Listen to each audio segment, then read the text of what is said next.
नमस्कार। हमारे साथ हैं एक बार फिर से doctor Puneet Puri, GI surgeon from surgical gastro clinic Kanpur. Sir, आपका स्वागत है आज के पॉडकास्ट में। और आज हम लोग सर बात करना चाहेंगे बेरिएट्रिक सर्जरी के बारे में, जिसको हम लोग वेट लॉस सर्जरी भी कहते हैं। तो सबसे पहले हम जानना चाहेंगे ये सर्जरी है क्या? जी, thank you Mayur ji. Bariatric surgery, जिसको हम मेटाबॉलिक सर्जरी कहते हैं, हमारे व्यूअर्स को ये समझना बहुत ज़रूरी है कि ये कॉस्मेटिक सर्जरी नहीं है। बहुत सारे लोग इसको कंफ्यूज कर जाते हैं प्लास्टिक सर्जरी से या कॉस्मेटिक सर्जरी से। एक बहुत कॉमन प्रोसीजर है जिसको लाइपोसक्शन बोलते हैं, कि फ़ैट को निकाल लेना। बेरियाट्रिक सर्जरी ये चीज़ नहीं है। बेसिक मतलब क्या है कि मेटाबॉलिक सर्जरी है, हमारे इस बॉडी के मेटाबॉलिज्म को जो चेंज करती है। उसमें मोटे तौर पे अगर हम बोलें तो हम अपने पाचन तंत्र को इस तरह से थोड़ा बदल देते हैं ताकि शरीर से अनावश्यक मात्रा में फैट्स एब्जॉर्ब ना हों, और जो ऑलरेडी एग्जिस्टिंग फैट है वो धीमे धीमे करके पिघल के हमारे शरीर से निकल जाए, और after a gap of few months to a year patient अपना एक्सेस बॉडी वेट शेड कर दे। इस प्रक्रिया को बोलते हैं बेरियाट्रिक सर्जरी। तो सर, क्या इस सर्जरी में कोई बॉडी पार्ट से मतलब कुछ चीज़ निकाली भी जाती है, कम की करी जाती है, ऐसा कुछ भी होता है? देखिए, बेरियाट्रिक सर्जरी कई वैरायटी की होती है। जो कॉमनेस्ट सर्जरी है इसको हम बोलते हैं स्लीव गैस्ट्रेक्टमी। स्लीव गैस्ट्रेक्टमी में हम स्टमक का आकार जो है वो बदल देते हैं, कुछ हिस्सा इसका हम निकाल देते हैं, बाकी बचे हिस्से की ट्यूब बन जाती है। अगर मैं एक एग्जाम्पल के तौर पे समझाऊं तो हमारा जो आमाशय है, स्टमक, फूड पाइप के बाद स्टमक आता है, ये तरबूज के साइज़ का होता है ऑलमोस्ट। बॉडी वेट के हिसाब से अगर बात करें तो जितना किसी इंसान का वेट है उसका 3% इतनी उसकी कैपेसिटी होती है। मान लीजिए कि कोई 50 किलो का आदमी है तो उसका 3% बना 1.5, तो 1.5 जो लीटर है उसकी कैपेसिटी होगी। तो हम तरबूज के साइज़ का जो स्टमक है उसको स्टेपलर की मदद से इस आकार में बदल देते हैं कि वो एक बनाना शेप ले लेता है, केले की शेप में। तो आप समझ सकते हैं कि केले की कैपेसिटी और तरबूज की कैपेसिटी में कितना अंतर है। तो इसको बोलते हैं स्लीव गैस्ट्रेक्टमी। तो मैं चाहूँगा कि मेरे व्यूअर्स, मैंने एक ये लाइन डायग्राम बनाया है। जैसा कि हम इस लाइन डायग्राम में देख सकते हैं कि ये हमारी फूड पाइप है और ये आमाशय है। और जब बेरियाट्रिक सर्जरी, जिसको स्लीव गैस्ट्रेक्टमी बोलते हैं, उसमें स्टेपलर की मदद से हमने इस लाइन पे स्टेपलर फायर किए और इतना हिस्सा आमाशय का हटा दिया। तो ये जो बचा हुआ पार्ट है, ये एक बनाना शेप पार्ट जो बचा, इसको बोलते हैं स्लीव ऑफ स्टमक। सो ऐसा करने से स्टमक की कैपेसिटी रिड्यूस कर दी गई ताकि पेशेंट एक बार में एक लिमिटेड अमाउंट ही खा सके और उसके बाद उसकी सेटाइटी हो जाए, तृप्ति हो जाए, उसका पेट भर जाए। इस तरह से इतना हिस्सा हमने स्टमक का हटा दिया बॉडी से। ये पोर्शन, इसको बोलते हैं स्लीव गैस्ट्रेक्टमी। ये कॉमनेस्ट सर्जरी होती है जो कि वर्ल्ड वाइड सबसे ज़्यादा की जाती है। तो सर, हम लोग अगर इतना पार्ट हटा देंगे तो स्टमक जैसे का एरिया कम हो गया तो उसकी भूख लगना है, मतलब इंसान को जो भूख लगती है, जो उसकी कैपेसिटी है खाने की, वो भी कम हो जाती है। इसके दो तरीके से ये काम करता है जी। एक, जो फंडस का एरिया है, आइए देखें, इस एरिया को फंडस ऑफ स्टमक बोलते हैं। इस एरिया को फंडस ऑफ स्टमक बोलते हैं। ये यहाँ से एक हार्मोन निकलता है जो हमें भूख का एहसास करवाता है, ग्रेलिन नाम का हार्मोन निकलता है। और जब हम स्लीव गैस्ट्रेक्टमी में ये फंडस वाला एरिया हटा देते हैं तो ये हार्मोन प्रोडक्शन जो है वो ख़त्म हो जाती है और हमें भूख का एहसास कम होता है। दूसरा, साइज़ कम होने से, पहले इतना बड़ा स्टमक था, कितना भी खाना अंदर जा सकता था, कोई तृप्ति नहीं होगी, सेटाइटी नहीं होगी, लेकिन अब खाने की मात्रा मुश्किल से 80 से 100 ml तक जा सकती है और उसके बाद पेशेंट को लगता है कि यस, मेरा पेट भर गया, अब मुझे और नहीं खाना है। और अगर ज़बरदस्ती कोई खाने का प्रयास करता है तो वॉमिट भी आ सकती है। सर, जो ये हार्मोन प्रोडक्शन कम किया जाता है सर्जरी के बाद, क्या ऐसी कोई मेडिसिन नहीं बनी है जिससे ये हार्मोन प्रोडक्शन हम लोग कम कर सकें, कि सर्जरी ही ज़रूरी क्यों है? नहीं, अभी तक तो ऐसा रिसर्च में नहीं है कि ग्रेलिन का कोई एंटागोनिस्ट बना हो, बट सर्जरी से हम ये हटाने से सेटाइटी जल्दी आ जाती है और हंगर जो है वो कम हो जाती है। ये सर्जरी सर किन लोगों पे करी जा सकती है? क्या इसके कोई बेंचमार्क होते हैं कि किन लोगों को ही सर्जरी कर सकते हैं हम लोग? जी, बहुत ही अच्छा सवाल पूछा। पहली बात तो हमें ये समझना पड़ेगा कि मोटापा क्या है ना। हर इंसान जिसका वज़न ज़्यादा है वो उसको हम ओबीज़ नहीं बोल सकते हैं। इसके लिए स्पेसिफिक गाइडलाइंस दी गई हैं और उसका सबसे बड़ा जो मानक है वो है बीएमआई, बॉडी मास इंडेक्स। आजकल हेल्थ का इतना ज़्यादा अवेयरनेस है कि मुझे लगता है आम जनमानस को ये बीएमआई टर्म बहुत अच्छे से पता है, लेकिन फिर भी मैं बता देता हूँ। बॉडी मास इंडेक्स क्या है कि कितने वज़न, कितनी हाइट के लिए कितना वज़न होना चाहिए, उसके लिए हम ये इंडेक्स कैलकुलेट करते हैं। और इसका सिंपल तरीका है कैलकुलेट करने का। आप वेट को किलोग्राम्स में नापिए, उसको डिवाइड करिए हाइट से, वो मीटर में रखनी है, हाइट इन मीटर, और उसका स्क्वायर करना है। सो BMI is equal to wait in kilograms divided by height in metre और उसका स्क्वायर। सो नॉर्मल BMI की जो वैल्यूज़ हैं वो 18 से 25 तक मानी जाती हैं, 18 to 25। अगर किसी का BMI 25 से 30 के बीच में आ रहा है तो उस कैटेगरी को हम कहते हैं overweight. Anything beyond 30, that is 31 onwards, that is obesity. अब ओबेसिटी की भी आगे कैटेगराइजेशन कर रखी है कि 31 से 35 जो है वो माइल्ड ओबेसिटी है, 36 से 40 जो है वो मॉडरेट ओबेसिटी है, और 40 से ज़्यादा वाले को बोलते हैं मॉर्बिड ओबेसिटी। और अब तो एक टर्म और भी आ गई, 50 से ज़्यादा वालों को सुपर ओबेसिटी, जिनका BMI 50 से ज़्यादा है।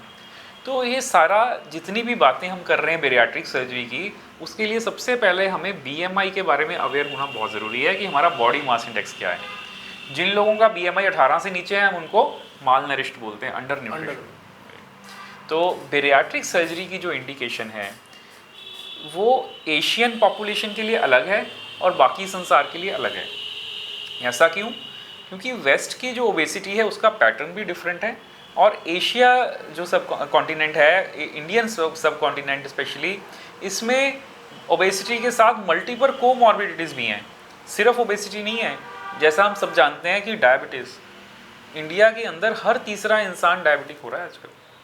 सो ओबीज़ लोगों में डायबिटीज़ का इंसिडेंस, ब्लड प्रेशर का इंसिडेंस ये बहुत ज़्यादा हो रहा है। तो मैं कंफ्यूज नहीं कर रहा हूँ अपने व्यूअर्स को। इंडियन पॉपुलेशन के लिए, क्योंकि हम इंडिया में रह रहे हैं तो हम इंडियन पॉपुलेशन की बात करते हैं, इनके लिए जो WHO की गाइडलाइंस हैं, वर्ल्ड हेल्थ ऑर्गेनाइजेशन की गाइडलाइंस हैं, वो ये कि 32.5 BMI विद कोमॉर्बिडिटी, कि किसी का BMI 32.5 है पर साथ में उसको डायबिटीज़ है या ब्लड प्रेशर है तो वो कैंडिडेट है सर्जरी का। अदरवाइज 35 से बियॉन्ड जो भी है उनको हम बेरियाट्रिक सर्जरी ऑफर करते हैं। सर, जो ये पर्सन को प्रॉब्लम आती है कि इतना ओवरवेट हो जाता है, ये किन कारणों से सर होता है? क्या ये लाइफस्टाइल से ही होता है या कुछ जेनेटिक भी प्रॉब्लम भी चली आ रही होती है? देखिए, बड़ा अच्छा सवाल है। हम सब ब्लेम गेम में विश्वास करते हैं कि हाँ मैंने तो खाया ही नहीं, मैं तो कम ही खाता हूँ, देखिए मेरी तो खुराक ही 2 रोटी है। मेरे पास मेजॉरिटी ऑफ ओबीज पेशेंट्स इसी स्टेटमेंट के साथ आते हैं कि हम तो ज़्यादा खाते नहीं हैं, लेकिन एक्चुअल में ऐसा नहीं है। अगर हम स्क्रूटिनाइज करें, अगर 100 पेशेंट्स मेरे पास मोटापे के साथ आ रहे हैं, majority of them they are suffering from poor lifestyle problems, majority of them. ये जो जेनेटिक कॉजेज़ हैं, मैं ये नहीं कह रहा हूँ कि है नहीं, होते हैं, कम परसेंटेज में होते हैं कि जिनको जेनेटिकली प्रॉब्लम है जिसकी वजह से वो ओबीज हैं। मेजर लाइफस्टाइल, मेजर तो लाइफस्टाइल है। और वो लाइफस्टाइल में क्या है कि आज का खाना खाया तो हम दिखा देते हैं कि हम तो 2 रोटी खा रहे हैं, पर हमने बरसों से धीरे धीरे धीरे जो पुट ऑन कर लिया उसके बारे में ध्यान नहीं कर रहे हैं। जब हम किसी समय में, मान लीजिए अनमैरिड थे जो, वो बहुत दुबले थे, शादी के बाद 5-10 साल के अंदर इतने फैल गए कि समझ में ही नहीं आ रहा कि ये वही इंसान है। लेकिन अब तो और नई समस्या है, childhood obesity, adolescent obesity, even the younger age group के लोग जिनकी अभी मैरिज नहीं हुई है वो भी सुपर ओबीज मिल रहे हैं। So there is huge shift in the incidence of obesity at the younger age. जितना जब यंग पेशेंट है वो भी ओबीज हो रहा है, और उसका most common cause poor lifestyle है। अब आप मेरे से जानना चाहेंगे कि सर ऐसा क्या हो गया कि हमने बच्चे ही ओबीज होने शुरू हो गए। आप देखिए, बच्चों को जाना जाता था ये खेल कूद के मास्टर हैं जी, है ना। खेल कूद ऐसा नहीं कि बैठे बैठे मोबाइल के ऊपर या प्ले स्टेशन के ऊपर खेलना है। खेलने का अर्थ होता था कि ग्राउंड में, पार्क में खेलेंगे, दौड़ेंगे, कूदेंगे। आजकल कितने बच्चे ये काम कर रहे हैं? बहुत कम। बच्चों को क्या चाहिए? मोबाइल चाहिए। मोबाइल चाहिए, प्ले स्टेशन चाहिए, उनको घर में वीडियो गेम्स प्रोवाइड की जाती हैं, और मोबाइल देखते देखते क्या कर रहे हैं, मम्मा पॉपकॉर्न दे दीजिए बना के। ठीक है, मैं ये नहीं कह रहा हूँ पॉपकॉर्न नुकसानदायक है, पर सारा दिन पॉपकॉर्न चल रहा है, कोल्ड ड्रिंक चल रही है साथ में, बिंज ईटिंग कर रहे हैं। अभी मम्मा भी नहीं कह रही हैं तो जोमेटो स्विगी से ऑर्डर खुद ही हो जाता है, पिज़्ज़ा आ रहा है, मोमोज आ रहे हैं, बर्गर आ रहे हैं। These are high calorie foods जो कि हम कभी कभार महीने भर में एक बार खाते थे, अब उनका डेली का रूटीन है। एक तरफ तो वो हाई कैलोरी फूड खा रहे हैं, कोल्ड ड्रिंक्स पी रहे हैं, और साथ में फिजिकल एक्टिविटी निल है, और बैठे हुए हैं घंटों देख रहे हैं, बिंज वॉचिंग कर रहे हैं, कुछ भी देख रहे हैं या प्ले स्टेशन पे खेल रहे हैं। तो ये एक बहुत बहुत चिंता का विषय हो गया है कि बचपन से ही ओबीज हो गए, और एक बार फैट पुट ऑन करना तो भैया आसान है, इससे छुटकारा पाना बहुत कठिन है। तो मोटापे से शरीर में और क्या क्या समस्याएं आने लगती हैं? मोटापा तो भैया सारी बीमारियों की जड़ है, mother of all disease, obesity is mother of all disease. मोटापे से फिजिकल एक्टिविटी पहले तो हम कर नहीं रहे हैं इसलिए मोटे हो रहे हैं, और जब मोटे हो जाते हैं फिर फिजिकल एक्टिविटी हो नहीं पाती, कर नहीं सकते। वजन बढ़ता है। हम ये अननोइंगली देखिए, किसी इंसान का वजन पहले 50 किलो था और वो 70 किलो का हो जाए तो उसको 20 केजीज एक्स्ट्रा वेट वो कैरी कर रहा है, और इसका सारा ब्रंट किस पे जा रहा है? घुटनों पे। आपकी हड्डियां जो हैं वो एक्स्ट्रा वेट कैरी कर रही हैं, तो सबसे पहले घुटने घिस जाते हैं। Osteoarthritis is very common problem in obese patients.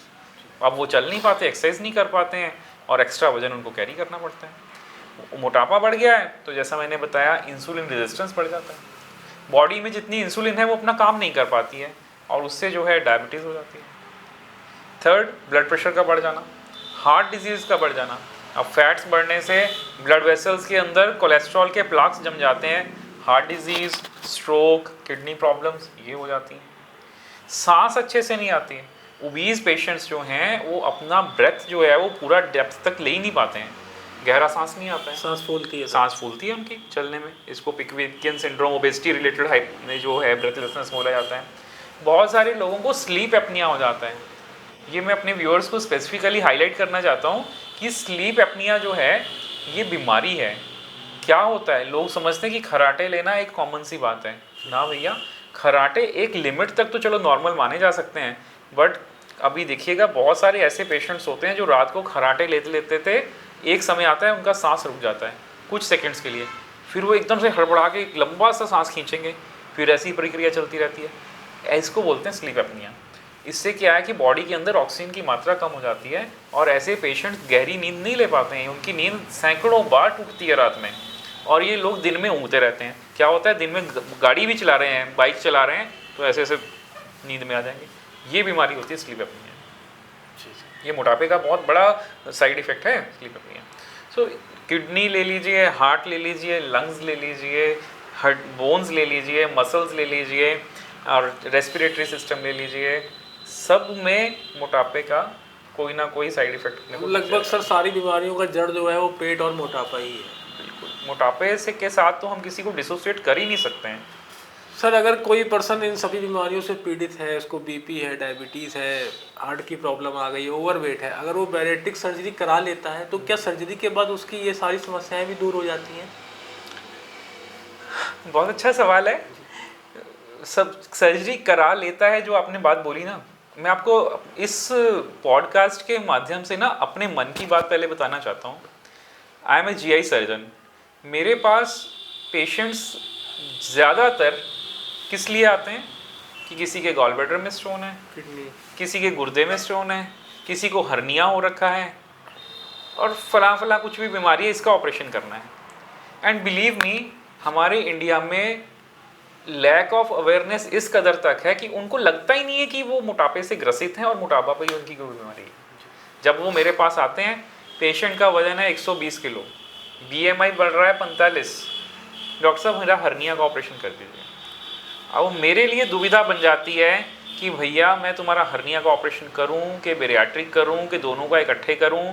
ये सब चीज़ों में हमें जानते हैं, हम उनको काउंसिल करते हैं बेरियाट्रिक सर्जरी के लिए कि भाई you are a candidate of bariatric surgery. जब तक आप मोटापा नहीं कम करेंगे, मैं कितना भी बढ़िया खूबसूरत हर्निया का ऑपरेशन कर दूं, उसमें बहुत रिस्क है रिकरेंस का। कि जैसे जैसे फैट बढ़ती है मसल्स वीक होते हैं, छिद जाते हैं, दोबारा हो जाता है हर्निया। वो इस चीज़ को सुनने के लिए तैयार नहीं है। क्यों? क्योंकि मरीज किस लिए है हमारे पास? हर्निया का ऑपरेशन कराने के लिए। जड़ नहीं समझ में उनको ये चीज़ नहीं समझ में आ रही कि जड़ तो मोटापा है जिसकी वजह से आपका हर्निया हुआ भी है और साथ में ऑपरेशन करने में हमें भी समस्या है, उसके बाद भी रिकरेंस होने के भी चांस हैं। और हम जब बात करते हैं बेरियाट्रिक सर्जरी की, उनके मन में आ जाता है अरे डॉक्टर साहब तो अपनी कहानी बोलने शुरू हो गए, इनको तो अपना सर्जरी करना है। नहीं भाई, आप हमारी बात समझिए। अगर आपकी मूल जड़ को नहीं हम सही करेंगे, एक सिम्टम को सही कर देंगे सर्जरी से, आप अभी कुछ देर के लिए तो स्वस्थ हो जाएंगे, लेकिन ये प्रक्रिया दोबारा हो जाएगी किसी और फॉर्म में। आप ये सोचिए कि किसी भी ऑपरेशन को आप जैसे पेशेंट पे करना है जिसका शरीर नॉर्मल है, बीएमआई नॉर्मल है, वर्सेस जिसके अंदर इतनी सारी प्रॉब्लम्स हैं, उनको बेहोश करना, बेहोशी के दौरान उनका ब्लड प्रेशर मेंटेन करना, ऑक्सीजन मेंटेन करना, और फिर जब सर्जरी खत्म हो जाए उनको बेहोशी से वापस निकालना, ये कितना कठिन हो सकता है। ये हम आए दिन फेस करते हैं, लेकिन पेशेंट्स ये चीज़ को समझना नहीं चाहते। उनको लगता है कि बेरियाट्रिक सर्जरी तो एक एक्सपेरिमेंटल सर्जरी है। ऐसा नहीं है। अभी सर इंडिया में इतनी अवेयरनेस नहीं है सर्जरी से संबंधित। मुझे ऐसा लगता है, मेरा जो पर्सनल व्यू है, कि पेशेंट्स को अवेयर करने के साथ साथ अपने फिजिशियन कलीग्स को अवेयर करना भी बहुत ज़रूरी है। अगर हमारा फिजिशियन जो है, जो मेडिसिन के हमारे कलीग्स हैं, वो इन पेशेंट्स को काउंसिल करना शुरू करें कि भैया तुम्हें इस चीज़ से निजात पाना है, तो वेट लॉस सर्जरी तुम्हारे लिए एक गोल्डन अपॉर्चुनिटी है। होता क्या है कि एज ए सर्जन मैं अपने पेशेंट्स को बोलता हूँ तो उनके मन में कहीं ना कहीं आ जाता है कि इनका अपना कोई स्वार्थ ना हो, ठीक है, जबकि ऐसा नहीं है। सर क्या ये सर्जरी के अलग अलग प्रकार हैं कि एक ही टाइप से सर्जरी करी जाती है? पहली बात तो ये कि ये सर्जरी मिनिमली इन्वेजिव सर्जरी है। मिनिमली इन्वेजिव मतलब लैप्रोस्कोपी से होती है, रोबोटिक से भी होती है, आजकल तो करते हैं हम लोग। इसमें पेट में 3-4 होल्स बनते हैं, कोई लंबा चीरा नहीं लगता है, और जिस तरह से गॉल ब्लैडर का ऑपरेशन होता है दूरबीन से, उसी की लाइंस पे ये सर्जरी होती है। ऑब्वियसली पेशेंट को पूरा बेहोश तो करना ही पड़ता है, जैसे गॉल ब्लैडर सर्जरी में हम पेशेंट को जनरल एनेस्थीसिया देते हैं, ऐसे इसमें भी देते हैं। अब आगे टाइप्स ऑफ सर्जरी जो आपने पूछा, जैसा मैंने बताया कि सबसे कॉमनेस्ट सर्जरी जो वर्ल्ड वाइड हो रही है वो स्लीव गैस्ट्रेक्टमी है। इसके अलावा और भी सर्जरीज हैं, इसको गैस्ट्रिक बाईपास कहते हैं। उसमें स्टमक का एक पाउच बना के आंत को उसके साथ जोड़ दिया जाता है। बाकी स्टमक को हटाया नहीं जाता, लेकिन स्टमक को मेन पार्ट से डिस्कनेक्ट कर दिया जाता है। मैं एक लाइन डायग्राम से दिखा देता हूँ। जैसा आप देख सकते हैं कि ये नॉर्मल फूड पाइप और स्टमक है। इस केस में हमने बीच में स्टेपलर फायर करके एक स्टमक का पाउच बना दिया, इसको गैस्ट्रिक पाउच कहते हैं, और स्मॉल इंटेस्टाइन को लाके इसके साथ जोड़ दिया। अब जो भी खाना फूड पाइप से आएगा वो इस छोटे से पाउच में से होता हुआ सीधा स्मॉल इंटेस्टाइन में चला जाएगा, ड्यूडेनम में नहीं जाएगा। ये वाला हिस्सा जो है ये बॉडी के अंदर ही रहेगा, लेकिन ये डीफंक्ट है, ये बाईपास हो गया। इस एरिया में खाना आएगा ही नहीं, सीधा आगे वाली छोटे इंटेस्टाइन में चला जाएगा। तो ये एक प्रकार की डिफरेंट टाइप की सर्जरी है जिसको हम कहते हैं माल एब्जॉर्प्टिव प्रोसीजर, कि खाना अंदर गया लेकिन शरीर के पाचन तंत्र को हमने इस तरह से बदल दिया कि उसमें डाइजेशन जो है वो लेट होगी और एब्जॉर्प्शन कम होगी। समझ रहे हैं? एब्जॉर्प्शन कम होगी, तो इसको बोलते हैं माल एब्जॉर्प्टिव प्रोसीजर। जो स्लीव गैस्ट्रेक्टमी थी वो रिस्ट्रिक्टिव प्रोसीजर, उसमें रिस्ट्रिक्ट कर दिया हमने गैस्ट्रिक कैपेसिटी को, स्टमक इतना बड़ा था उसको कम कर दिया। इसमें स्टमक के साइज को कम नहीं किया, पाउच बनाने के बाद सीधा खाना जो है वो आंत में चला जा रहा है। ये है माल एब्जॉर्प्टिव प्रोसीजर, ये अलग अलग वेराइटी का। इसके अलावा 2-3 ऑपरेशंस और भी होते हैं, ड्यूडेनल स्विच होता है, बिलियो पेनक्रेटिक डाइवर्शंस होते हैं। ये जो प्रोसीजर्स हैं ये बहुत ही ज़्यादा जो ओबीज पेशेंट्स हैं जिनके 50-60 BMI है उनमें यूज़ किए जाते हैं। मोस्ट पेशेंट्स जो हैं 35+ अप टू 50 जो है स्लीव गैस्ट्रेक्टमी को जो है यूज़ किया जाता है। सर किस मरीज में कौन सा प्रोसेस यूज़ किया जाएगा, ये किन बातों पर निर्भर करता है? पहला काम तो BMI है। दूसरा ये है कि किसी पेशेंट के साथ में हाइटल हर्निया है, उसमें थोड़ा सर्जिकल चॉइस अलग करनी पड़ती है। कई बार ऐसा होता है कि हम पेशेंट को पहले ही काउंसिल कर देते हैं कि भैया तुम्हारा 2 स्टेज में ऑपरेशन होगा। मान लीजिए BMI बहुत ज़्यादा है, पहले हम स्लीव गैस्ट्रेक्टमी करके उसका BMI कम करते हैं, बिल्कुल नॉर्मल तो नहीं आता है लेकिन फिर भी ओबेसिटी में लैंड करते हैं, उसके बाद सेकेंड सर्जरी ऑफर करते हैं आफ्टर सम टाइम। तो ऐसे स्टेज प्रोसीजर भी किया जाता है। सर्जरी के पहले कौन कौन से टेस्ट और इवैल्यूएशंस ऐसे हैं जो आपको मैंडेटरी करवाने पड़ते हैं? देखिए, जनरल एनेस्थीसिया देना है, पेशेंट को पूरा बेहोश करना है, किसी भी ऑपरेशन में जब पूरा बेहोश करना है, कुछ बेसिक इन्वेस्टिगेशंस होती हैं जिसमें ब्लड की जांचें होती हैं, छाती का एक्सरे, ईसीजी, ताकि हमें हार्ट और लंग का स्टेटस पता लगे। लेकिन जब बेरियाट्रिक पेशेंट्स हैं जिनको ओबेसिटी बहुत ज़्यादा है, उनके अंदर जैसा मैंने बताया कि कार्डियोवास्कुलर सिस्टम और रेस्पिरेटरी सिस्टम तो यूजुअली इन्वॉल्व होते हैं, तो हमें एक स्टेप फर्दर आगे उसकी इवैल्यूएशन करनी पड़ती है। जैसे हम उनका एबीजी कराते हैं, आर्टीरियल ब्लड गैसेस, कि उनके अंदर ऑक्सीजन का लेवल कम तो नहीं आ रहा है। उनका पीएफटी कराते हैं, पल्मोनरी फंक्शन टेस्ट। उसमें क्या होता है कि फूंक मार के बॉल उठाने वगैरह देखा जाता है कि सांस फूंकने की कितनी कैपेसिटी है, उनका वाइटल कैपेसिटी कितना है लंग का, उनका फोर्स्ड एक्सपिरेटरी वॉल्यूम कितना है, ये चेक कराया जाता है। इसके अलावा क्योंकि हमें स्टमक के ऊपर ऑपरेशन करना है तो हमें स्टमक के अंदर का भी पता होना जरूरी है। तो एंडोस्कोपी एक पार्ट होता है, अपर जी एंडोस्कोपी, ताकि अंदर का लाइनिंग कैसा है, अंदर कोई जख्म तो नहीं है, अंदर कोई गांठ तो नहीं है, ये सब चीज़ों का भी पता करना होता है। इसके अलावा थायराइड का टेस्ट ये बहुत ज़रूरी होता है। कुछ पेशेंट, स्पेसिफिक पेशेंट्स होते हैं जिनके अंदर हमें जो है कॉर्टिसोल लेवल्स और हार्मोनल प्रोफाइल भी चेक करना पड़ता है। रिगार्डिंग हार्ट, सारे पेशेंट्स का हम इकोकार्डियोग्राफी ज़रूर कराते हैं देखने के लिए कि हार्ट की फंक्शनिंग प्रॉपर है कि नहीं। ब्लड टेस्ट के अंदर complete blood count, liver function test, renal function test, thyroid test, blood coagulation profile, ये सब कुछ कराया जाता है। और क्योंकि मैंने जैसे बताया कि ओबीज पेशेंट्स के अंदर बहुत ज़्यादा एसोसिएशन है और बीमारियों की, जैसे गॉलब्लैडर स्टोन, तो अल्ट्रासाउंड एब्डोमेन भी सारे ही मरीजों का कराया जाता है, ये देखने के लिए कि साथ में गॉलब्लैडर स्टोन है कि नहीं है। अगर वो पाया जाता है तो बेरियाट्रिक सर्जरी के साथ ही गॉलब्लैडर स्टोन की सर्जरी भी ऐड कर दी जाती है, साथ में कर दी जाती है। जी जी। सर ये ऑपरेशन कितने समय चलता है, कितनी देर का प्रोसेस होता है? ये डिपेंड करता है आपकी एक्सपर्टीज़ पे। अगर आप बहुत एक्सपर्ट हो गए हैं, इस आपकी लर्निंग कर्व ख़त्म हो गई है, स्लीव गैस्ट्रेक्टमी की बात करें तो इस प्रोसीजर में हार्डली 1 घंटा लगता है। विद इन 1 आवर लेप्रोस्कोपी से ये प्रोसीजर ख़त्म हो जाता है। तो सर 1 घंटे बाद आपका ऑपरेशन जब खत्म हो जाता है तो मरीज कितने समय बाद अपने को फिट महसूस करता है और अपना डिस्चार्ज होकर घर जा सकता है? बहुत ही सही सवाल है। जैसे कि लेप्रोस्कोपी कोलिसिस्टेक्टमी करी, गॉलब्लैडर ऑपरेशन किया, हम सारे मरीजों को कहते हैं कि ऑपरेशन खत्म होने के आध पौन घंटे के बाद आपका पेशेंट जो है वो बेहोशी के असर से बाहर आ जाएगा, आप शिफ्ट हो जाएगा और विद इन 2 आवर्स आप पेशेंट को उठ के बैठा सकते हो, चला सकते हो, यूरिन पास करने के लिए खुद से जाएगा। ये मेरी कॉमन काउंसलिंग होती है गॉलब्लैडर सर्जरी के बाद। बेरियाट्रिक सर्जरी में काफ़ी सारी चीज़ें सिमिलर हैं क्योंकि हमने पोर्ट्स तो उतनी बनाए हैं, अंदर की जो फायरिंग की है स्टमक के ऊपर वो स्टेपलर से हुई है। पेशेंट को एनेस्थीसिया रिलेटेड जो प्रॉब्लम्स हैं वो आमतौर पे आध पौन घंटे में रिकवरी हो जाती है। अगर किसी पेशेंट को सांस की दिक्कत पहले से ज़्यादा है, ऑब्स्ट्रक्टिव स्लीप एपनिया है, तो हमें उन पेशेंट्स में स्पेसिफिक ध्यान रखना पड़ता है कि इनकी एनेस्थीसिया से जो रिकवरी है वो स्मूथ हो, क्योंकि ऐसे पेशेंट थोड़ा तंग कर सकते हैं रिकवरी में। अदरवाइज पेशेंट्स आधे घंटे बाद अलर्ट हो जाते हैं and they are allowed to move out of bed after 2 hours. अब 2 घंटे के बाद जब पूरी तरह से अलर्ट हैं तो आप बिस्तर से उठ के चल सकते हैं। हम बेरियाट्रिक पेशेंट्स को यूजुअली कैथेटराइज करके रखते हैं क्योंकि उनका इनपुट आउटपुट जो है बहुत कैलकुलेट करना पड़ता है, तो यूरिन का जो है फोलिस कैथेटर डालते हैं जो कि नेक्स्ट डे हटा दिया जाता है। तो पेशेंट की मूवमेंट की जहाँ तक बात है, उठना बैठना करवट लेना चलना, वो तो विद इन फ्यू आवर्स शुरू हो जाता है। नेक्स्ट स्टेप आता है डाइट। 24 आवर्स के बाद हम उनको लिक्विड डाइट अलाउ करते हैं क्योंकि हमने स्टमक के ऊपर पूरा स्टेपलर फायर किया हुआ है। बड़े सारे इंस्टीट्यूट में प्रोटोकॉल्स हैं, ये भी रहता है कि पहले हम मुंह से दवाई पिला के एक्सरे खींच के देखते हैं कि कोई लीकेज तो नहीं है, पर प्रैक्टिकली हम ये फॉलो नहीं करते हैं। हम नेक्स्ट डे से पेशेंट को लिक्विड्स अलाउ करते हैं with the help of straw. अब देखिए स्टमक का साइज़ जो हमने बनाना शेप बना दिया, पहले तो वो पूरा गिलास 2 गिलास भर के इकट्ठे पी लेते थे, अब उनको सिप बाय सिप जो है वो क्लियर लिक्विड्स लेना है और उसको हम कोशिश करते हैं स्ट्रॉ से लेने के लिए बोलते हैं नेक्स्ट डे से।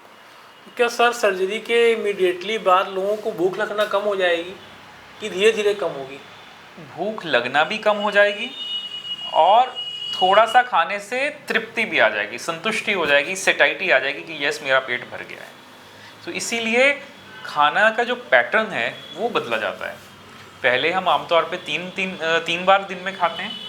बेरियाट्रिक सर्जरी के बाद क्योंकि कैपेसिटी कम है तो पेशेंट को हर घंटे बाद हम बोलते हैं कि आपको ये लिक्विड्स लेना है। एवरी आवर, हर घंटे में आप 50-60 ml लीजिए, फिर धीरे धीरे 80 ml तक बढ़ा देते हैं। लेकिन ये काम हर घंटे घंटे में लेना है।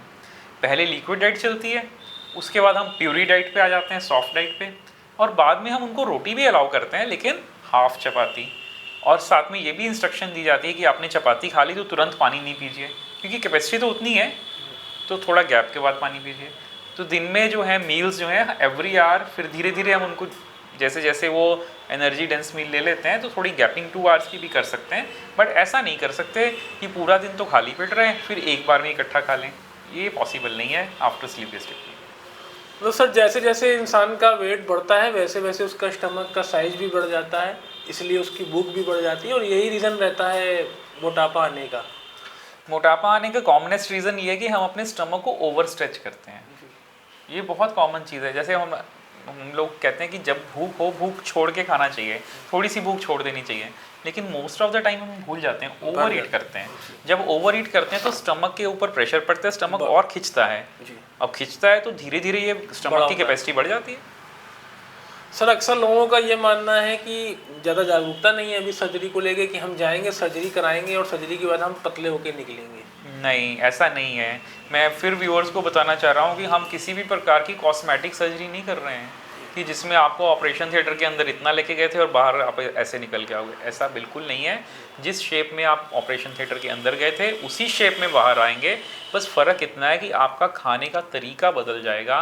धीरे धीरे धीरे उसका शरीर पे असर आएगा। जितना एक्सेस बॉडी वेट है वो धीमे धीमे हर महीने कम होता जाएगा। हम पेशेंट्स को बोलते हैं कि आपको नॉर्मल शेप में आने में 6 महीने से 1 साल लगेगा जी। ये बिल्कुल गलत परसेप्शन है कि हम मोटे जाएंगे और दुबले होके बाहर आ जाएंगे, ऐसा नहीं होता है। सर ऐसी बहुत सी एड्स चलती हैं ऑनलाइन और फेसबुक में जिसमें दिखाते हैं, स्किन क्लिनिक्स दिखाते हैं कि पर्सन इतना मोटा था इतना पतला हो गया। तो कहीं ना कहीं लोगों को ऐसा लगता होगा कि इस सर्जरी से भी हम मोटापे को बिल्कुल तुरंत कम कर देंगे, लेकिन इसमें समय लगेगा, 6 महीने से 1 साल का समय। It is metabolic surgery. I am again reinforcing the word metabolic surgery. मतलब हमारे शरीर के अंदर पाचन तंत्र से लेके जितनी भी प्रक्रियाएं चल रही हैं, खाने को पचाने की, हजम करने की, चीज़ों के इंग्रेडिएंट्स को टूटने की, बनाने की, उसके ऊपर बदलाव आता है। ये सिर्फ फैट नहीं निकाला जा रहा है, फैट को तो हम छू भी नहीं रहे हैं, हम तो सिर्फ स्टमक या इंटेस्टाइन के साथ ऐसी चेंजेस कर रहे हैं ताकि खाना कम मात्रा में जाए या कम एब्जॉर्ब हो। ये ऐसा करने से बॉडी के अंदर हार्मोनल चेंजेस मैंने जैसा आपको बताया वो हो जाएं और उससे एक्सेस बॉडी वेट धीरे धीरे धीरे कम हो। जैसा कि आपने बताया ये बैरेटिक सर्जरी एक मेटाबॉलिक सर्जरी है, तो क्या सर इस सर्जरी के बाद शरीर में जो अन्य समस्याएं होती हैं, बीपी है, डायबिटीज़ है, हार्ट की प्रॉब्लम है, क्या वो सब भी बिल्कुल कंट्रोल में आ जाएंगी? यस, अगर मैं बोल रहा हूँ बैरिएट्रिक सर्जरी है तो ये तो होना ही चाहिए और ऐसा होता भी है। Viewers, 80% of the patient who have diabetes, जिनको पहले शुगर होती है, उनका डायबिटीज़ ऑल टुगेदर ख़त्म हो जाता है, रिवर्स हो जाता है आफ्टर बैरिएट्रिक सर्जरी। मैं अपनी लाइन दोहरा रहा हूँ, 80% डायबिटिक्स नॉन डायबिटिक बन जाते हैं आफ्टर बैरिएट्रिक सर्जरी, और जो बाकी के बचे 20% डायबिटिक हैं उनकी मेडिकेशंस बहुत कम हो जाती हैं। तो डायबिटीज़ को रिवर्स करने का भी पोटेंशियल रखती है ये बैरिएट्रिक सर्जरी। जैसा मैंने बताया, फैट कम हो जाएगी तो इंसुलिन रेजिस्टेंस जो है वो कम हो जाता है, अपने ही अंदर जो बन रही इंसुलिन है वो अपना काम और अच्छे से करने लग जाती है, तो डायबिटीज़ कंट्रोल में हो जाती है।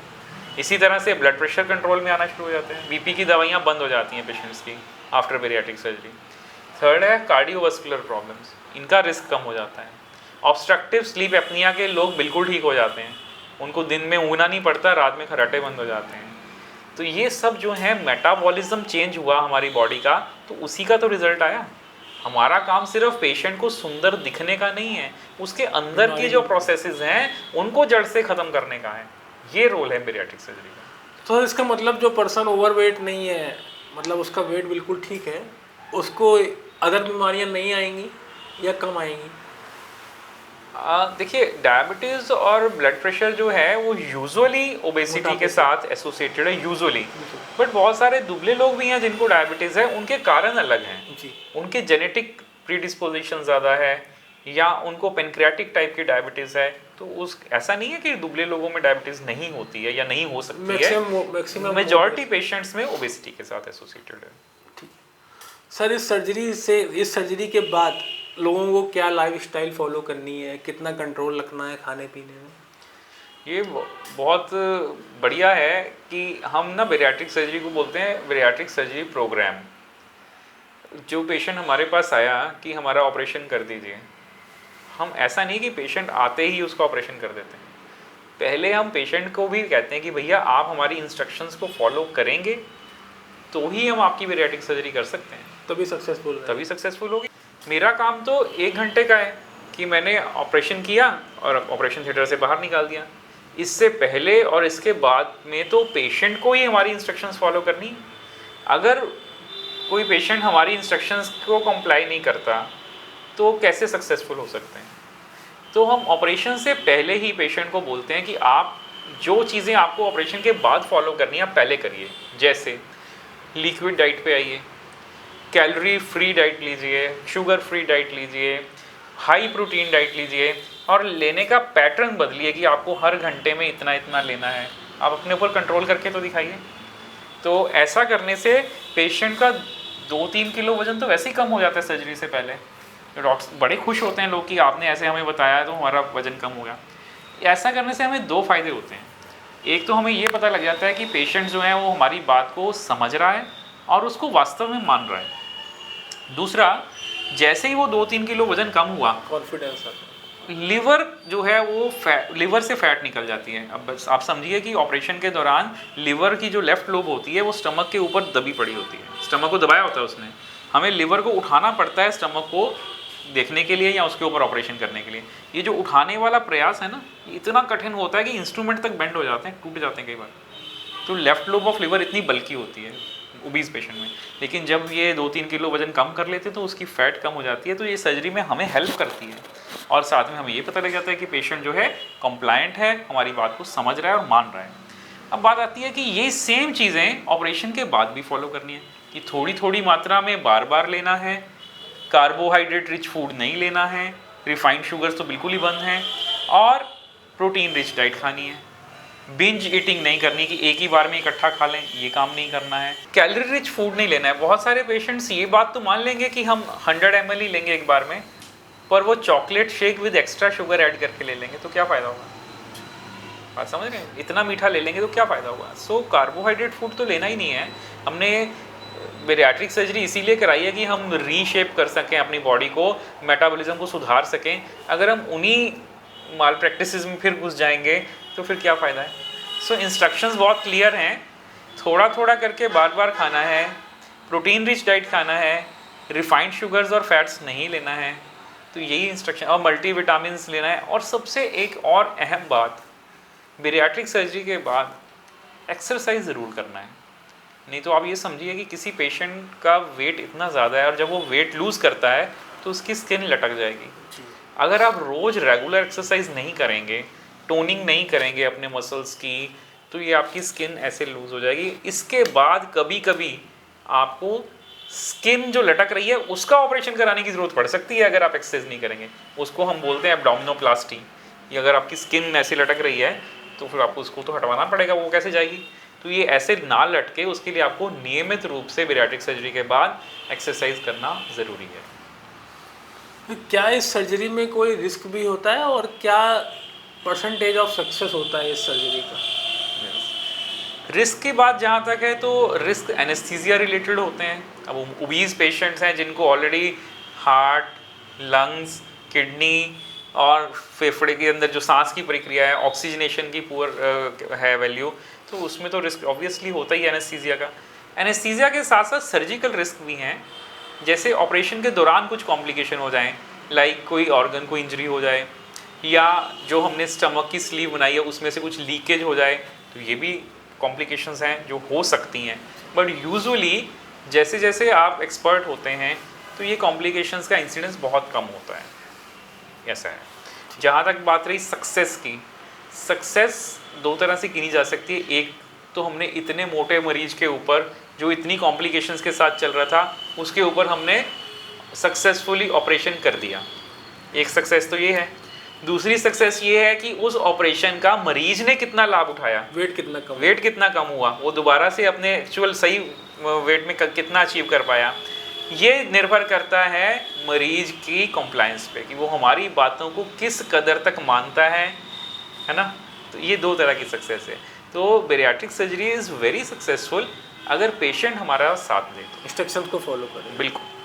सर जैसे एक पर्सन का भूख लगना कम हो गई, उसकी डाइट भी कम हो गई, तो इसका मतलब ये दोबारा कभी वो मोटा हो ही नहीं सकता कि दोबारा भी मोटापा आ सकता है? देखिए फिर वही बात है, स्टमक आपने खुद ही बोला था कि अगर हम थोड़ा स्टमक को ओवर स्ट्रेच कर दें तो उसका साइज बढ़ जाता है जी। वही एक्शन अब दोबारा भी हो सकता है। अब हमने बताया आपको 80 to 100 ml पर आवर लेना है फूड, और आप धीरे धीरे धीरे 100 से 120, 120 से 150, 150 से 200 ऐसा कर लेंगे तो जो स्लीव बनाई है केले की शेप की वो फिर फूल जाएगी, केले से लौकी बन जाएगी। और लौकी जब बन गई, लौकी और केले की कैपेसिटी में तो अंतर है ना तो फिर धीरे धीरे लौकी फिर चौड़ी हो सकती है। अब जो गलती पहले करी है वो रिपीट नहीं करनी है। Absolutely yes. तो जो इंस्ट्रक्शंस बताई गई हैं कि स्टमक का साइज जो है, स्टमक में स्ट्रेच होने की बहुत कैपेसिटी है जी। ठीक है ना, उसकी कैपेसिटी को टेस्ट नहीं करना है। सर सर्जरी किन एज ग्रुप पे करना ठीक रहता है? कोई इसकी पर्टिकुलर एज ग्रुप है? क्योंकि सर आजकल देखा गया है कि 15 साल से 20 साल के बीच के बच्चों में भी एक ओवरवेट की प्रॉब्लम बहुत है, तो क्या उनको इसी कम एज में सर्जरी करा लेनी चाहिए या किसी एज का आने का इंतजार करना चाहिए? देखिए लिटरेचर तो ये कहता है कि 18 to 65 ईयर्स की एज तक आप बेरियाट्रिक सर्जरी ऑफर कर सकते हैं। पर हमारे पास तो बच्चे ऐसे भी आते हैं 10 साल में इतने ओबीज हैं जी, उनके लिए क्या करना चाहिए? अच्छी बात तो ये है कि बेरियाट्रिक जो बच्चे हैं उनके अंदर अभी भी कैपेसिटी होती है एक्टिविटी करने की। जी। ओबीज होने के बावजूद भी उनके घुटने खराब नहीं हुए बिकॉज 10 साल की एज ही तो है। जी। तो उनके पास स्कोप होता है कि फिजिकल एक्टिविटी को अडॉप्ट करके वेट लॉस कर पाएगा। So physical activity plus dietary pattern, अगर ये रिलीजियसली मान लिया जाए तो बहुत सारे बच्चे बेरियाट्रिक सर्जरी से बच सकते हैं। लेकिन बच्चों में एक और चीज़ भी है, जेनेटिक एस्पेक्ट जो है, हार्मोनल डिजीज़ जो हैं उनका इवेल्यूएशन भी थॉरोली होना चाहिए। सो जिस बच्चे को जन्म से ओबेसिटी है या अर्ली चाइल्डहुड में या एडोलेसेंस में ओबेसिटी आ रही है, तो मेरी उन सबको सलाह है कि वो अपने पीडियाट्रिक एंडोक्राइनोलॉजिस्ट से ज़रूर संपर्क करें। कई बार अंडरलाइन हार्मोनल डिजीज़ होती हैं जिसकी वजह से उनके अंदर ज़्यादा मोटापा आ रहा है। लेकिन अगर हमें पता ही है कि हमारे बच्चे ने पुअर लाइफस्टाइल अपनाया हुआ है, सारा दिन बैठ के टीवी या मोबाइल पे रहता है, खेल कूद नहीं कर रहा है, हाई कार्बोहाइड्रेट फूड्स खा रहा है, बिंज ईटिंग कर रहा है, तो हम जानते हैं कारण, उनको हटाएं तो हमें रिजल्ट भी मिल जाएगा। सर इंडिया में जहाँ लोग सर्जरी से बहुत डरते हैं और बड़ी बड़ी बीमारियों की सर्जरी को इग्नोर करते हैं, दवाइयों से काम चलाते हैं, ऐसे में उनको ये समझाना कि मोटापे की सर्जरी कराओ कितना कठिन है और लोगों को कैसे मोटिवेट किया जाए? पहली बात तो यह है कि इसके बारे में बात करनी चाहिए। बहुत सारे लोग शाइनेस की वजह से, सोशल स्टिग्मा की वजह से मोटापे के बारे में बात ही नहीं करना चाहते हैं। हाँ ये तो हो ही गया, हम तो ऐसे ही हैं, हमारे परिवार में तो ये शुरू से ही चलता है। ऐसा नहीं है भाई, मोटापा बीमारियों की जड़ है, तो हमें इसके बारे में बात करना चाहिए। इसको भी एक बीमारी मानना पड़ेगा, पहले तो हमें मन से मानना पड़ेगा ये बीमारी है। और अगर बीमारी को हम मान लेंगे तो ऑब्वियसली हम इसका इलाज ढूंढना शुरू करेंगे। तो इलाज में सारी चीज़ें हैं, आप अपना डाइट सही करिए, फिजिकल एक्टिविटी सही करिए। अच्छा बहुत सारे पेशेंट्स मुझे कहते हैं डॉक्टर साहब मैंने ना अपना वेट कंट्रोल कर लिया, मैं कर सकता हूँ या कर सकती हूँ अपना वेट कंट्रोल। तो मैं उनसे पूछता हूँ कि भैया अच्छा आपने कैसे किया था? हमने ये किया, डाइट की, एक्सरसाइज की, जिम गए, तो अच्छा दोबारा रीगेन क्यों हो गया? वो पता नहीं डॉक्टर साहब, फिर दोबारा वैसे ही पहुँच गया। तो बेरियाट्रिक सर्जरी के लिए मैं आपको बता दूँ कि ये स्पेसिफिक इंडिकेशंस हैं BMI की। ऐसे पेशेंट्स ना तो डाइट से और ना एक्सरसाइज से अपना वेट कंट्रोल नहीं कर सकते, उन्हीं को हम बेरियाट्रिक सर्जरी ऑफर कर रहे हैं। मैं दोबारा दोहरा रहा हूँ कि जो मरीज डाइट से या एक्सरसाइज से अपना वेट नॉर्मल BMI तक नहीं ला सकते, बेरियाट्रिक सर्जरी उन्हीं के लिए बनी है। जो कर सकते हैं उनको एक्सरसाइज, उनको अपना डेफिनेटली एक्सरसाइज और डाइटरी लाइफस्टाइल मॉडिफिकेशन करके अपना वेट नॉर्मल कर लेना चाहिए। तो आप समझिए कि पहला बात है कि जब हमने मान लिया कि हम बीमार हैं तभी हम इसके इलाज के बारे में सोचेंगे। तो पेशेंट्स को ये कन्विंस करना कि आप मोटापा नाम की बीमारी से ग्रसित हैं तो इसका इलाज भी है, तो ये चीज़ हमारे फिजिशियंस भी अच्छे से कर सकते हैं, अपने पेशेंट्स को काउंसिल कर सकते हैं कि भैया आपकी शुगर, ब्लड प्रेशर जो है वो दवाई खाने से कंट्रोल तो हो सकती है, पर उसकी जड़ को भी देखो किस वजह से हो रही है। अगर जड़ को ट्रीट कर सकते हैं तो वे दवाइयों से बच सकते हो। तो this type of awareness is very important. और मैं अपने व्यूअर्स को एक और बात बताना चाहता हूँ कि हमारे इंडिया में ना हम बोलते हैं कि हमारा देश एक डेवलपिंग कंट्री है, but as far as medical treatment is concern we are far more developed than the rest of the world. आज इंडिया में मेडिकल टूरिज्म इतना ज़्यादा है, लोग विदेशों से यहाँ आके अपना काम कराने आते हैं, स्पेशली सर्जरी। क्यों? क्योंकि यहाँ पे सर्जरी अफोर्डेबल है। यही सर्जरी विदेशों में उन लोगों के लिए भी आउट ऑफ रीच है जो वहाँ के निवासी हैं। तो लोग वहाँ से इंडिया को प्रेफर कर रहे हैं कि यहाँ आके, एक तो यहाँ पे सब टेक्नोलॉजी है, टैलेंट है और इकोनॉमिक्स है। और हमारे ही अपने देश के लोग, अपने ही डॉक्टर्स जो कि हम उनकी विद इन रीच हैं, जब उनका मन आए वो हमसे कांटेक्ट कर सकते हैं आके, उसके बावजूद हमारी बात नहीं सुनते हैं। तो ये तो एक तरह का दुर्भाग्यपूर्ण बात है। विदेशी लोग आके हमसे अपना इलाज करा रहे हैं और अपने देश के हमारी बात नहीं सुन रहे हैं। तो व्यूअर्स, हम किसी को फोर्स नहीं कर रहे हैं, बट जस्ट अवेयर करना चाहते हैं कि इस बीमारी को बीमारी समझ के उसका उचित समय पे उचित इलाज कर लेंगे तो बहुत सारी चीज़ों से बच सकते हैं।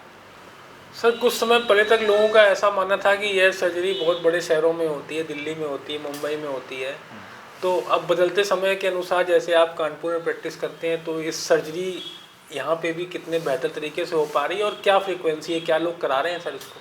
यस, धीरे धीरे लोगों में अवेयर, जब आपको पता है कि जो चीज़ हमें दिल्ली मुंबई में जाके या पहले तो फॉरेन में जाके कराते थे, हमारे बहुत सारे ऐसे लोग हैं जो इंडिया में कराते ही नहीं थे कि हम तो फॉरेन से मोटापा कम करने की सर्जरी करा के आए, इसका यहाँ ट्रीटमेंट नहीं है। तो अब धीरे धीरे अपने शहर में अगर सुविधा है तो हम क्यों जाएंगे। आज से 20 साल पहले कानपुर में एयरपोर्ट नहीं था, अब एयरपोर्ट है ना। बिल्कुल। तो लोग फ्लाइट्स चूज़ कर रहे हैं कि नहीं कर रहे हैं? अभी थोड़ी ना लखनऊ जाके चूज़ करते हैं, जब पता है कि कानपुर में एयरपोर्ट आ गया है तो why not to choose that. Same way Kanpur में अगर सारी अवेलेबिलिटीज़ हैं, अपने शहर में अवेलेबिलिटी है, टेक्नोलॉजी है, सेफ्टी है, सेम रिजल्ट्स हैं और सेम क्वालिफिकेशन वाले डॉक्टर्स अवेलेबल हैं, तो कोई पॉइंट नहीं होना चाहिए ना चूज़ करने का। सारी बात है अवेयरनेस की, कि हमें पता भी है कि क्या ये अवेलेबल है, दैट्स वेरी इंपॉर्टेंट। दूसरी चीज़, आपने रोबो का नाम तो सुना होगा। जैसे पहले रोबोटिक सर्जरी थी, वो सिर्फ मेट्रो सिटीज़ में होती थी अवेलेबल, लेकिन आज तो हमारे कानपुर में कितने सारे रोबोट्स हैं। तो इसी तरह से बेरियाट्रिक सर्जरी बहुत इजीली अवेलेबल है। Same set of instruments, same facilities जो मेट्रोज़ में है वो हमारे पास अवेलेबल हैं, और patients can avail same facilities without travelling far away from their home town. Sir, अंत में हम चाहेंगे कोई आपका ऐसा अनुभव, ऐसा कोई पेशेंट जिसकी ऐसी सर्जरी आपने करी हो और जो लाइफ चेंजिंग उसके लिए बन गया हो। I vividly remember one of my patients जिनका BMI 54 था, and she was window lady, and उनका एक ही बेटा था, वो हायर स्टडीज़ के लिए अब्रॉड गया हुआ था। She wanted to meet him इस वजह से, लेकिन अपनी हेल्थ इश्यूज़ की वजह से वो जा नहीं पा रही थी। तो आई फाइनली कन्विंस्ड हर कि भैया आपको बेरियाट्रिक सर्जरी के बिना तो आप कभी भी नहीं हिल पाओगे। 54 BMI है और साथ में उनको बहुत बड़ा हर्निया भी था। अल्टीमेटली वो हर्निया से इतनी पेन सह रही थी कि वो साइकोलॉजिकली डिस्टर्ब हो गई और वो सुसाइडल अटेम्प्ट्स भी होनी शुरू हो गई उनमें। फिर हमने उनको बहुत अच्छे से काउंसिल किया, psychiatric help the, and finally she got convinced कि मैं बेरियाट्रिक कराऊंगी। ये बात ऑलमोस्ट 1.5 साल पहले की है। तो आज उस लेडी का BMI जो है वो कम होके 32 आ गया है, and she is fit and fine. उनकी नी जॉइंट प्रॉब्लम्स ख़त्म हो गई, ऑब्स्ट्रक्टिव स्लीप अपनिया ख़त्म हो गया, और सबसे बड़ी बात, अपनी लाइफ का गोल वो अपने बेटे से मिल पाएंगे। सो मैं समझता हूँ कि ये इससे बड़ा लाइफ चेंज क्या हो सकती है कि इंसान को दूसरा जन्म जैसे मिल जाता है, वैसा महसूस कर रही हैं आज। सर, जितना मैं समझ पाया कि लगभग 90% बीमारियां जो हमारे शरीर में आ जाती हैं उसका जड़ मोटापा और हमारा पेट ही होता है, और हमें जड़ पे काम कर लेंगे तो सारी बीमारियां दूर हो जाएंगी। सर, आपने लगभग सभी सवालों का जवाब हमारे व्यूवर्स को दिया और ज़रूर ये उनके लिए बहुत हेल्पफुल रहेगा। I hope so. जी सर। और सर, हम अपने व्यूवर्स से कहना चाहेंगे इस तरीके से अदर टॉपिक्स पे आपको रेगुलर पॉडकास्ट हमारे चैनल पर रेगुलर मिलते रहेंगे। सर, आपका बहुत बहुत धन्यवाद। Thank you for patiently watching me.